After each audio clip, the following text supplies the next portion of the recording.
Let's talk about chronic back pain. It's one of the most common, frustrating, and just uh, debilitating conditions out there. But what if I told you we're right on the verge of a revolution in how we treat it? We're seeing medicine develop these groundbreaking new ways to tackle spinal pain, and it's all about moving away from the old broad strokes and into an era of incredible precision. But first, we gotta ask the big question, the one that anyone with back pain has probably screamed into their pillow at some point. Why is this so hard to fix? The answer, believe it or not, is actually pretty simple, but it is the absolute key to understanding all of these new treatments.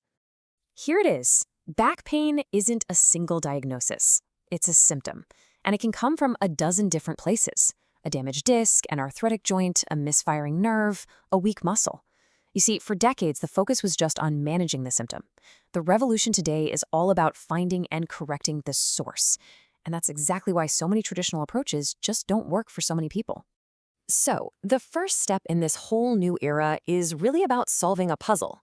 Before you even think about treatment, the goal is to pinpoint the exact anatomical structure, the specific pain generator that's causing all the trouble. This is a radical shift away from that old one-size-fits-all approach of just treating the pain itself. Okay, so let's start with a really common culprit, the intervertebral disc. That little cushion that sits between our vertebrae? For decades, the main surgical solution was pretty blunt. Just go in and remove the damaged part.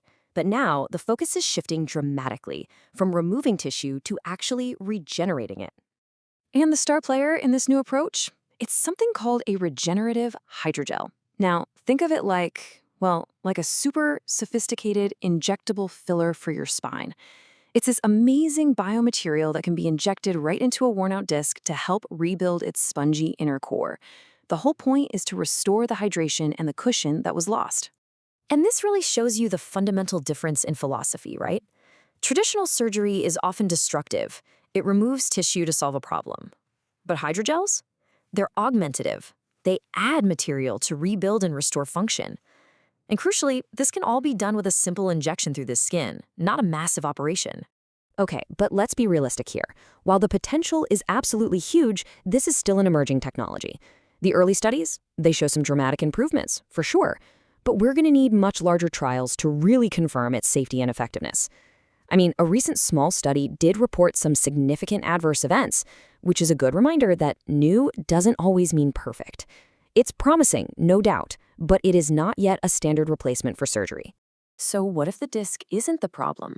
Well, the next major pain generator is that whole intricate system of nerves and the deep stabilizing muscles they control, like the multifidus. And here again we see this split between two totally different philosophies. Are we just going to block pain signals, or are we going to actually restore muscle function? This table breaks down the two main strategies perfectly. Over on the left, you've got restorative neurostimulation. Its goal isn't to block pain at all. It's to retrain those weak muscles that are causing instability and mechanical pain. Then on the right, you have radiofrequency ablation, or RFA. Its goal is much more direct. Find the tiny nerve sending pain signals from a specific arthritic joint and just destroy it to shut off the pain. Let's focus on that neurostimulator for a second, because this is fascinating. The crucial point here is that it's a technological solution to a biological problem. See, for some people, physical therapy to strengthen those deep spinal muscles, it just doesn't work. So this device, it's implanted over the nerve that controls that key muscle, and it artificially contracts it for you. It's essentially retraining the muscle over time to restore the body's own stability. It's like high-tech physical therapy from the inside out. And for that other approach, RFA, precision is everything. A doctor doesn't just go in and burn a nerve. No way. First, they do a diagnostic test, kind of like a test drive with a temporary numbing agent. If and only if the patient's pain just vanishes for a few hours, have they confirmed they have the right target. Then and only then can they go in with RFA for a long-term fix that can last for over a year. Okay, for our final area, let's talk about the bones themselves. We've talked about discs and nerves, but vertebral compression fractures are another huge problem, especially for older patients. They can lead to really severe pain and disability. The modern treatment for these is a procedure called kyphoplasty. It's a type of vertebral augmentation, which literally means building up or reinforcing the broken bone from the inside. And the results? Honestly, they are simply stunning.